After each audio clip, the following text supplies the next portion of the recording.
একদিকে বিরাট কোহলি, আরেকদিকে প্রীতি জিন্টা, কাকে সমর্থন করবেন? একদিকে রয়্যাল চ্যালেঞ্জার্স বেঙ্গালুরু, আরেকদিকে পাঞ্জাব কিংস, কাকে সমর্থন করবেন আইপিএল ফাইনালে? দেখুন, এই যে দুটো দল আরসিবি ও পাঞ্জাব কিংস, এই দুটো দলের ফেস হয়ে রয়েছেন এই দুজন। যদিও আপনি বলতে পারেন যে তাদেরকে একই ব্র্যাকেট বন্দি কিভাবে করা যায়, বিরাট কোহলি তো অ্যাবসলুটলি ক্রিকেটের লোক, কিন্তু প্রীতি জিন্টা তো আর অ্যাবসলুটলি ক্রিকেটের না, তিনি বরং বলিউডের অভিনেত্রী।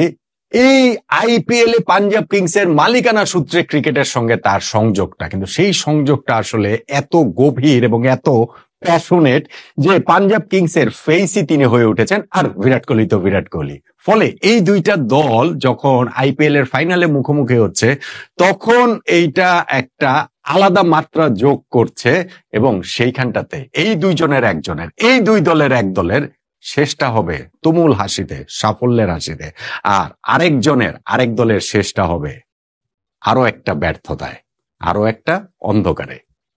সো এই আইপিএল ফাইনালে আরসিবির বিরাট কোহলির মুখে হাসি ফুটবে নাকি পাঞ্জাব কিংস এর প্রীতি জিন্টার মুখে হাসি ফুটবে, ফাইনালের ইকুয়েশনটা আসলে কি বলছে, কোন দল ফেভারিট, সেটা নিয়ে একটু আলোচনাটা করতে চাই।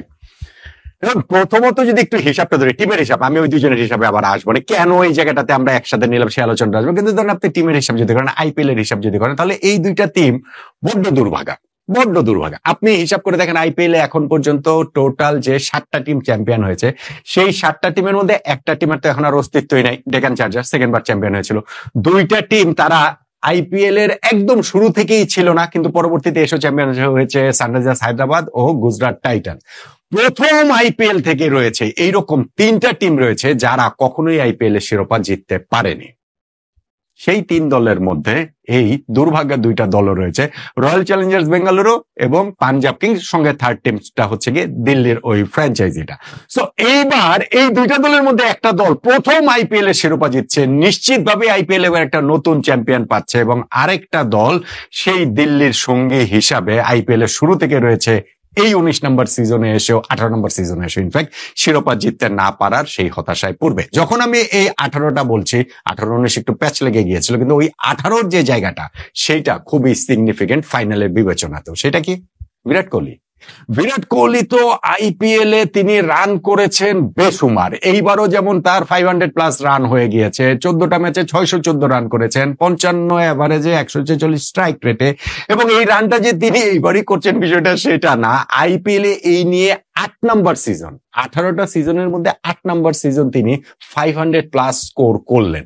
এবং তার মধ্যে 2016 সেই অবিশ্বাস্য সিজনটাও রয়েছে, যেখানে 4টা সেঞ্চুরি সহ 973 রান বিরাট কোহলি করেছিলেন, কিন্তু কখনোই আইপিএল এর শিরোপা জিততে পারেননি। 2009 সালে ফাইনালে উঠে হেরেছে, 2011 ফাইনালে হেরেছে, 2016 ফাইনালে হেরেছে, 3টা ফাইনালে হারার যন্ত্রণা বিরাট কোহলির সঙ্গে।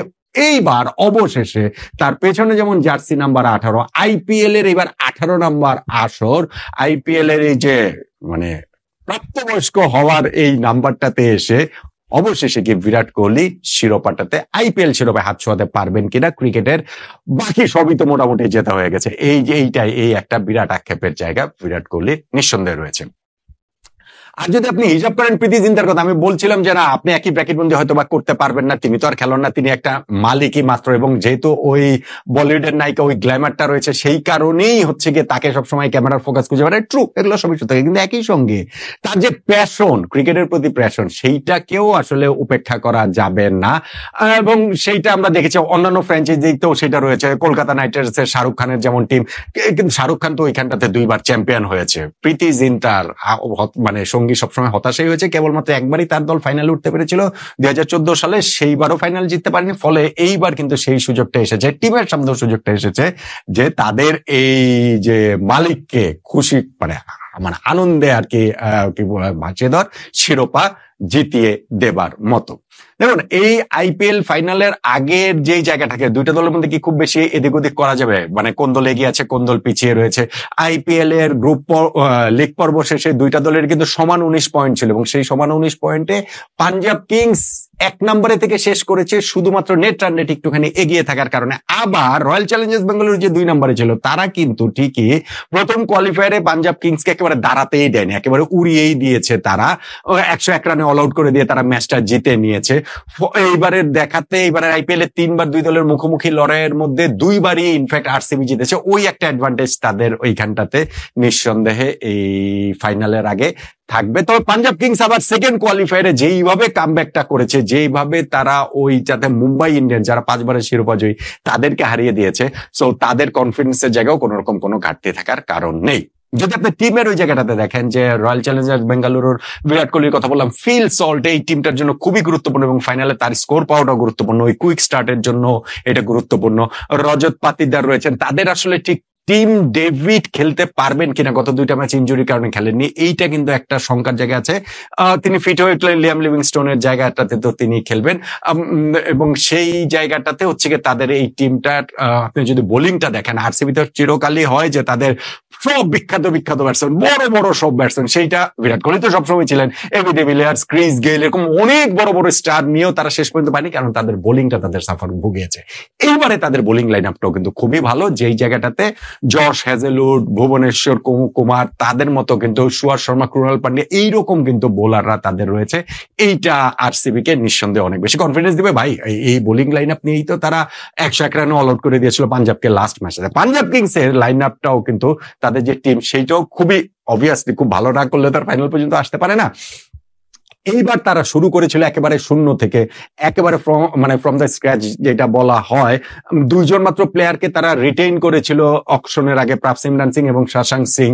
আপনি দেখেন ওইখানটাতে তারা একদম খোল নলচে পাল্টে ফেলেছে। নতুন কোচ এনেছে রিকি পন্ডিংকে এবং নতুন ক্যাপ্টেন শ্রেয়াস আয়ারকে, যাকে নিলাম থেকে 26,75,00,000 রুপি দিয়ে নিয়েছে, এবং সেই প্রমাণ আস্থার প্রতিদানটা শ্রেয়াস আয়ার কি দারুণ ভাবে দিচ্ছেন।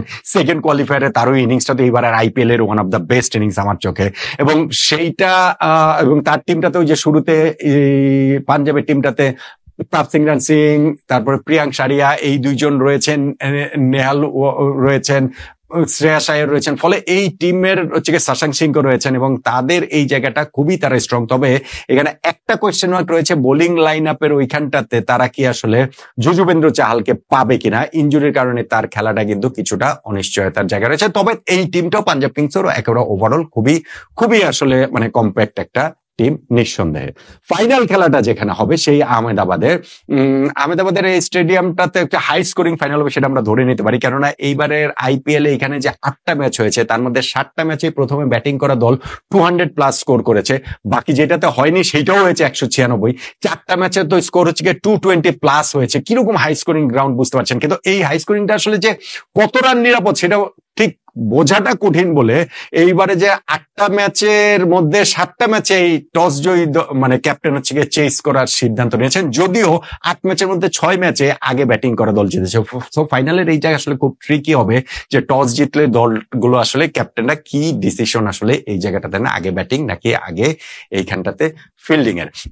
নরেন্দ্র মোদী স্টেডিয়ামে আহমেদাবাদের এইখানটাতে কিন্তু আমরা দেখেছি যে লাস্ট ম্যাচটা যে হয়েছে প্লে অফে সেইখানটাতে বৃষ্টির কারণে খেলা অনেকক্ষণ পিছিয়ে ছিল। সো ফাইনালেও বৃষ্টির পূর্বাভাস রয়েছে, তবে এইটা যেহেতু হচ্ছে গিয়ে কি বলা ছিল রিজার্ভ ডে রয়েছে, সেইটা নিয়ে খুব একটা সমস্যার জায়গাটা নেই। সমস্যা যেটা সেটা হচ্ছে সমস্যা কি যে রোমাঞ্চের যে জায়গাটা সেটা হচ্ছে গিয়ে যে আরসিবি কি অবশেষে এসে 18 নম্বর সিজনে এসে শিরোপা জিততে পারবে, নাকি পাঞ্জাব কিংস 18 নম্বর সিজনে এসে প্রথমবারের মতো শিরোপা জিততে পারে। 2টা দলের সামনে সেই প্রথমের হাতছানি, সেই বিরাট কোহলির সামনেও প্রথমের হাতছানি, আবার ধরেন হচ্ছে ওইখানে প্রীতি জিন্দার দলের সামনেও আসলে সেই প্রথমের হাতছানি।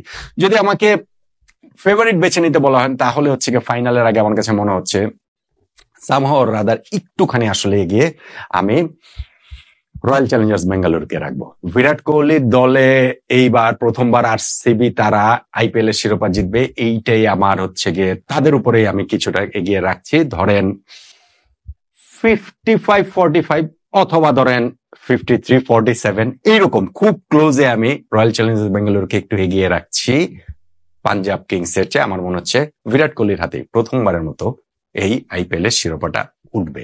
আপনার প্রেডিকশনটা কি ফাইনাল নিয়ে, এবং ফাইনালে আপনি কোন দলকে বিজয়ী দেখছেন জানাতে পারেন।